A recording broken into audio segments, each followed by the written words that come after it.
Okay तो last class में हम लोगों ने आरआरबी एएलपी सीबीटी फर्स्ट का जो प्रीवियस ईयर का साइंस का पेपर था उसको हम लोग डिस्कशन कर रहे थे, ठीक है।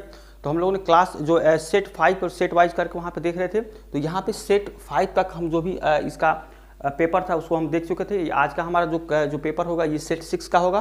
तो यहाँ पे देखिए आरआरबी एएलपी स्टेज फर्स्ट में इस तारीख में शिफ्ट 3 का जो हमारा यहाँ पे जो क्वेश्चन यहाँ जो पूछा गया था उसको हम यहाँ पे देखेंगे, ठीक है। तो एक एक करके यहाँ पे देख लेते हैं किस टाइप का क्वेश्चन आपको।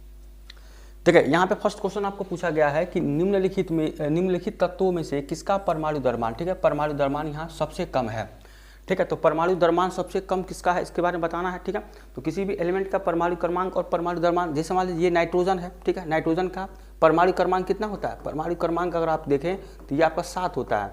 और परमाणु द्रव्यमान कितना होता है, परमाणु द्रव्यमान ये आपका कितना होता है 14। देखिए एक चीज़ और है, यहाँ पे हम 14 बता रहे हैं, ठीक है। आप देखेंगे 14.007 इस तरह से कुछ होता है, लेकिन आपको राउंडिंग फिगर में लेना है, केवल 40 लेना है, ठीक है। ये जो पॉइंट के बाद जो भी यहाँ पे नंबर दिया रहता है इसको आप छोड़ देंगे।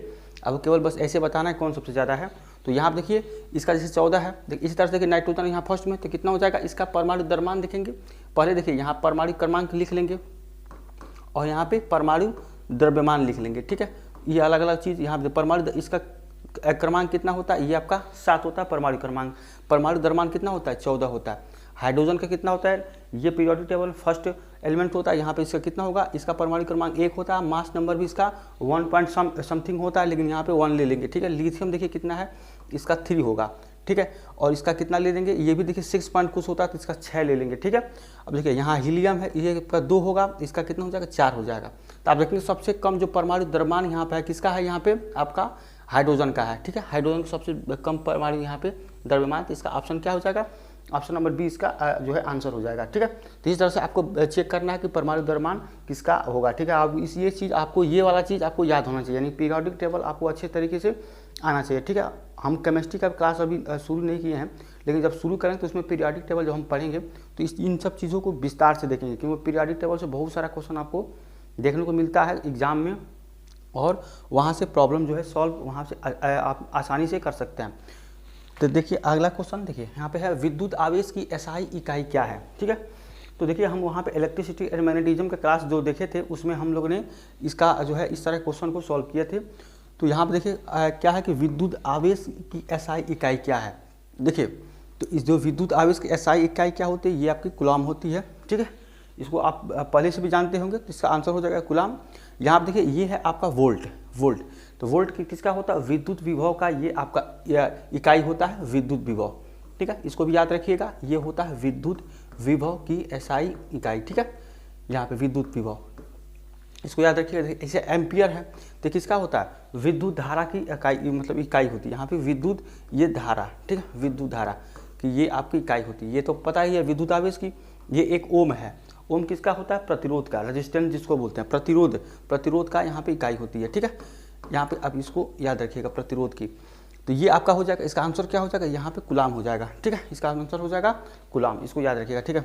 यहाँ पे देखिए आगे देखिए, यहाँ पे नेक्स्ट क्वेश्चन है आपका कि तापीय अपघटन के दौरान अमोनियम नाइट्रेट उत्पन्न करता है, ठीक है। इसमें से जो ऑप्शन दिया गया है तो वो क्या होता है, तापीय अपघटन के दौरान इनमें से क्या होता है, अमोनियम यहाँ पे नाइट्रेट जो है आपका उत्पन्न करता है, इनमें से कौन है, ठीक है।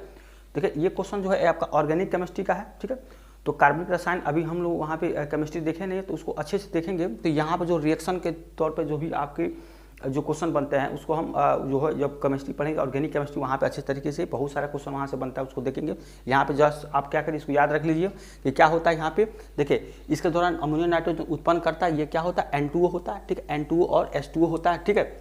और यहाँ पे जो N2O होता है इसको क्या बोलते हैं, N2O नाइट्रस ऑक्साइड इसको बोलते हैं, ठीक है। इसको बोलते हैं नाइट्रस ऑक्साइड, ठीक है। इसको याद रखिएगा, नाइट्रस ऑक्साइड, या इसको क्या बोलते हैं, लाफिंग गैस भी बोलते हैं, ठीक है। लाफिंग गैस ये होता है आपका N2O, और इसको तो पता ही आपको, इसको क्या बोलते हैं, आपको H2O को वाटर बोलते हैं। H2O ये क्या होता है, ये आपका वाटर होता है, ठीक है। तो इसको याद रखिएगा, ये आपका वाटर होता है, ये आपका क्या होता है, नाइट्रस ऑक्साइड, जिसको लाफिंग गैस भी बोलते हैं N2O को। तो इसको ऐसे याद रखिएगा, इसका ऑप्शन नंबर बी सही हो जाएगा, ठीक है। जब हम ऑर्गेनिक केमिस्ट्री अच्छे से पढ़ेंगे तो वहाँ पे इसको अच्छे से डिस्कस करेंगे। देखिए अगला क्वेश्चन आपका है, देखिए यहाँ पे आपका अगला क्वेश्चन दिया गया है कि निम्नलिखित में से कौन सी एक गैर चमकदार वस्तु है, ठीक है। तो गैर चमकदार वस्तु बताना है। फर्स्ट आपका जुगनू है, चांद है, जलती हुई मोमबत्ती है, जगमगाता बल्ब है, ठीक है। तो गैर प्रकाश जो है यहाँ आपको जो वस्तु बताना, देखिए ये आपका क्या हो जाएगा, ऑप्शन नंबर बी, ये चांद होता है गैर चमकदार यहाँ पे वस्तु, ठीक है। आपको चांद के बारे में पता है कि इसका कोई प्रकाश नहीं, कोई अपना प्रकाश इसका चांद का नहीं होता है। और एक चीज़ है, इसका जो प्रकाश होता है वो सूर्य से इसका जो है प्रकाश यहाँ पे बनता है, ठीक है। इसको आप याद रखिएगा, ठीक है। तो ये हो जाएगा। और इसका चीज़ एक और है, जो चांद होता है वो सूर्य के प्रकाश से चमकता है, ठीक है। इस चीज़ को भी आप याद रखिएगा चांद के बारे में कि ये सूर्य के प्रकाश से चमकता है और इसका कोई अपना प्रकाश नहीं होता, ठीक है। इसको आप याद रखिएगा, इसका ऑप्शन नंबर बी इसका आंसर हो जाएगा। देखिए अगला क्वेश्चन आपको दिया गया यहाँ पे कि दिया गया कि निम्नलिखित में से कौन सा कथन गलत है, ठीक है। आपको गलत इसमें बताना है कौन सा गलत होगा, ठीक है। देखिए पहला है आपका, ठोस पदार्थों का आकार अनिश्चित होता है, ठीक है। ठोस पदार्थों का आयतन निश्चित होता है, ठोस पदार्थ कठोर होते हैं, ठोस पदार्थ लगभग असंपठनीय होता है, ठीक है। तो ये आपका 4 ऑप्शन है। तो इसका जो गलत ऑप्शन होगा, देखिएगा यहाँ पे क्या होता है, ये ऑप्शन नंबर ए है कि ठोस पदार्थों का जो आकार अनिश्चित होता है, ये आपका गलत है, ठीक है। ये गलत हो, यही पूछा था कौन होगा, इसका ऑप्शन नंबर ए हो जाएगा। बाकी ये ठोस पदार्थों को जो है इसका जो है इसके बारे में कि इसका जो पदार्थों का आयतन होता है ये भी निश्चित होता है, ठोस पदार्थ जो है कठोर होते हैं, ठोस पदार्थों का लगभग क्या होता है असंपीडनीय होते हैं, ये भी सही है। तो इसका जो है गलत ऑप्शन ये हो जाएगा ठोस पदार्थ के बारे में, ठीक है। तो इसका ऑप्शन नंबर ए हो जाएगा। नेक्स्ट क्वेश्चन देखिए, यहाँ पे नेक्स्ट क्वेश्चन आपको दिया गया है कि पृथ्वी के चारों ओर एक पूरा चक्कर लगाने में चंद्रमा द्वारा किया गया कार्य निम्नलिखित में से किसके बराबर है, ठीक है। तो चंद्रमा द्वारा किया गया कार्य और पृथ्वी के एक चक्कर बोल रहा, ठीक है। तो आपको यहाँ वृत्ति गति, तो उनके बीच में जो होगा आपका, देखिए एक होगा बल और गुणे विस्थापन के जो है ये आपका वर्क होता है, ये पूरा कार्य पूछ रहा है। लेकिन वहाँ पे जो होगा आपको कितना एंगल बनेगा, वो लंबवत वो आपका मूव करेगा, तो लंबवत मूव करेगा तो वहाँ पे एंगल कितना बन जाएगा 90 डिग्री। जैसे एफ एस कॉस थीटा होता था तो कितना हो जाएगा एफ एस कॉस 90 डिग्री हो जाएगा, ठीक है। 90 डिग्री कॉस 90 कितना होता है, ये आपको 0 होता है। तो वर्क कितना हो जाएगा यहाँ पे, तो वर्क आपका 0 हो जाएगा, ठीक है, शून्य हो जाएगा। इसके बारे में हम वर्क पर एनर्जी और ग्रेविटेशन जो चैप्टर देखे थे वहाँ पे डिस्कस किए थे। तो वर्क आपका क्या हो जाएगा, यहाँ पे लंबवत होने के जो बल और विस्थापन के बीच के जो होगा वो आपका लंबवत होगा, तो एंगल 90 बनेगा। एंगल 90 बनेगा तो वर्क कितना हो जाएगा 0 हो जाएगा, ठीक है। इसको आप याद रखिएगा। तो इसका ऑप्शन नंबर क्या हो जाएगा, यहाँ पे ऑप्शन नंबर 20 शून्य सही हो जाएगा, ठीक है। इसके बाद आगे देखिए यहाँ पे आपको क्वेश्चन जो पूछा गया, ये पूछा गया वाहनों के हेडलाइट में प्रयुक्त दर्पण कौन सा होता है, ठीक है। तो वाहनों के हेडलाइट में प्रयुक्त दर्पण कौन सा होता है, तो इसके बारे में हम पहले ही पढ़े। देखिए यहाँ पे आपको ऑप्शन 4 ही होगा, यहाँ पे 4 ही ऑप्शन होगा, ये आपको गलती से यहाँ पे आ गया है, ठीक है। इसको नहीं ध्यान देना है, हीलियम नहीं यहाँ पे नहीं होगा। तो यहाँ पे ये आपका है, तो इसका जो आंसर क्या होता है, ये होता है अवतल दर्पण, ठीक है। अवतल दर्पण यहाँ पे इसका आंसर हो जाएगा कि हेडलाइट में जो दर्पण यूज होता है अवतल दर्पण, ठीक है। अवतल दर्पण का एक और यूज होता है दाढ़ी बनाने में भी होता है, ठीक है। दाढ़ी यहाँ पे बनाने में भी ये आपका इसका यूज होता है, दाढ़ी बनाने में अवतल दर्पण का यूज होता है। ये जो उत्तल दर्पण होता है ये किस में होता है, जो वाहन चलाते हैं तो जो ड्राइवर का जो सीट होता है उसके बगल में देखिए आपको यहाँ पे जो शीशा होता है, ठीक है, वो क्या होता है उत्तल दर्पण होता है, ठीक है। तो इसको भी याद रखिएगा। जो वहाँ पे वाहन चालक होता है उसके बगल में जो मिरर लगाया जाता है वो क्या होता है आपका यहाँ पे उत्तल दर्पण होता है, ठीक है। तो इसको भी आप याद रखिएगा। इसका जो आंसर हो जाएगा वाहनों के हेडलाइट में प्रयुक्त दर्पण कौन सा होता है, तो ये होता है उत्तल दर्पण, ठीक है। इसको याद रखिएगा। आगे देखिए, आगे है आपका गति के दूसरे समीकरण द्वारा किसके बीच के संबंध को दर्शाया गया है, ठीक है। तो गति के जो 3 समीकरण वहाँ पे देखे थे, फर्स्ट जो है इक्वेशन क्या था, v = u + at। दूसरा क्या था यहाँ पे s = ut + ½ at², ठीक है, ये आपका होता था। और तीसरा क्या होता था v² = u² + 2as, ये होता था आपका, ठीक है। तो ये आपको किससे पूछ रहा है यहाँ पे, दूसरे समीकरण से इससे पूछ रहा है, ठीक है। देखिए डिस्प्लेसमेंट और टाइम के बीच में यहाँ पे आपका था, यानी कि विस्थापन, देखिए स्थान और क्या होगा यहाँ पे आपका जो है यहाँ पे स्थान और समय के बीच में होगा, ठीक है। इसको याद रखिएगा, स्थान और समय यहाँ पे जो है इसके बीच में आपका होगा, ठीक है। इसका आंसर नंबर 20। देखिए नेक्स्ट क्वेश्चन आपको दिया गया है यहाँ पे कि निम्नलिखित में से कौन सा एक धातु और अधातु दोनों के रूप में ही यहाँ पे कार्य नहीं करता है, ठीक है। तो एक चीज़ याद रखना, यहाँ पे धातु और अधातु में कौन सा है जो यहाँ पे जो है आपको इसके रूप में फॉलो नहीं करता है। देखिए अगर धातु और अधातु दोनों उसमें हैं तो उसको क्या कहते हैं, आपको उपधातु कहते हैं, ठीक है। इसको याद रखिएगा, उसको क्या बोलते हैं, उपधातु, ठीक है। यहाँ पे धातु और अधातु जिसमें है उसको आप उपधातु कहते हैं। यहाँ बोल रहा है कि इसमें से जो है कौन है जो धातु और अधातु के रूप में कार्य नहीं करता है, ठीक है। तो ऑप्शन आपको बोरान, आर्सेनिक, बिस्मथ, जर्मेनियम, तो ये तो तीनों यहाँ पे होगा। देखिए ये जो होगा ऑप्शन नंबर बी, ये बोरान आपका ये नहीं होता है, ठीक है। तो इसका आंसर हो जाएगा बोरान, ठीक है। और बोरान का एटॉमिक नंबर कितना होता है, ये होता है 5। ये आपका परमाणु क्रमांक होता है, परमाणु क्रमांक इसको बोलते हैं, परमाणु क्रमांक इसका 5 हो जाएगा। और एक होता है परमाणु द्रव्यमान, ये कितना होता है 10 होता है, परमाणु द्रव्यमान इसका हो जाएगा 10, ठीक है। तो इसको आप याद रखिएगा, ये परमाणु द्रव्यमान होता है। तो इसका आंसर क्या होता है, तो दोनों रूप में ना हो, ये होगा बोरान, ठीक है।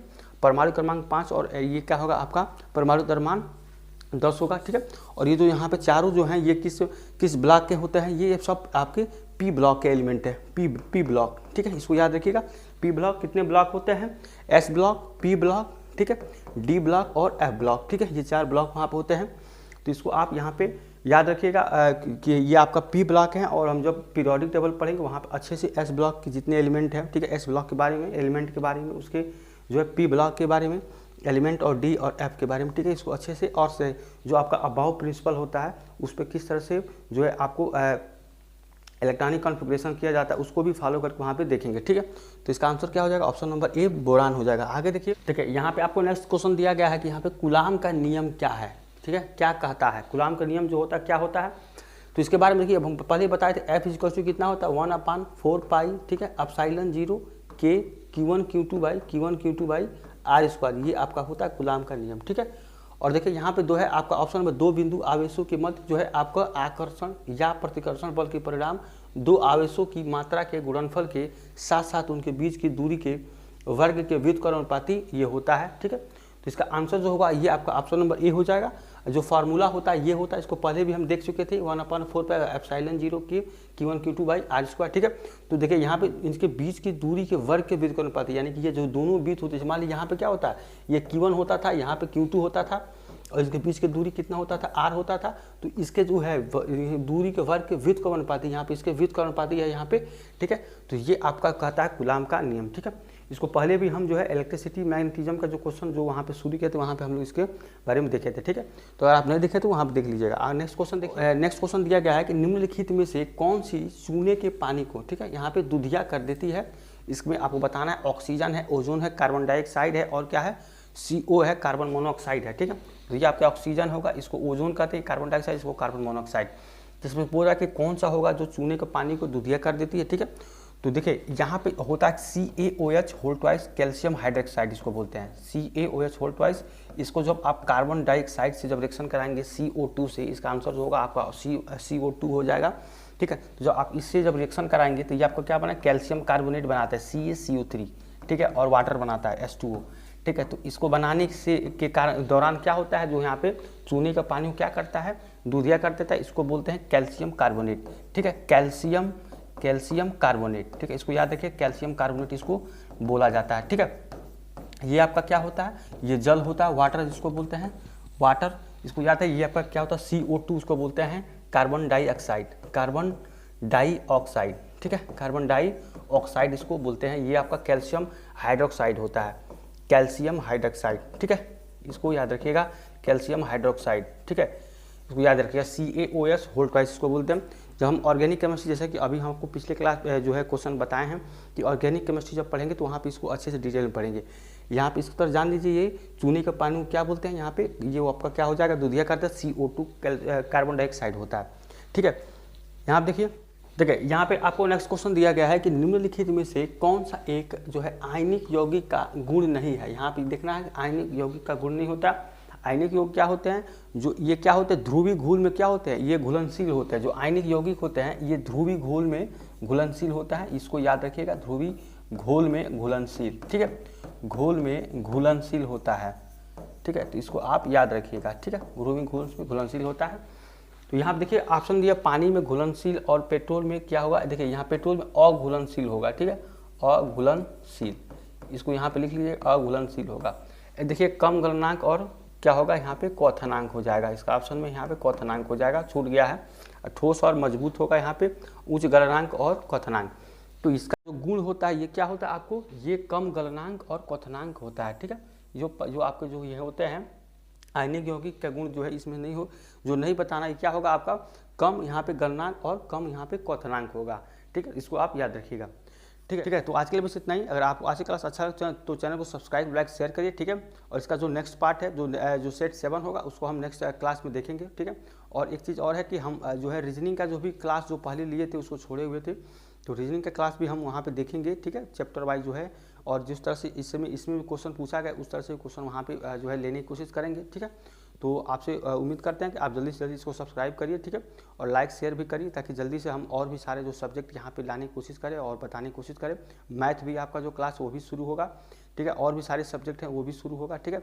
तो आप वहाँ पे कमेंट कर भी बताइए कि कौन सा जो है सब्जेक्ट वहाँ पे शुरू किया जाए, ठीक है। तो मिलते हैं नेक्स्ट टाइम, तब तक थैंक यू।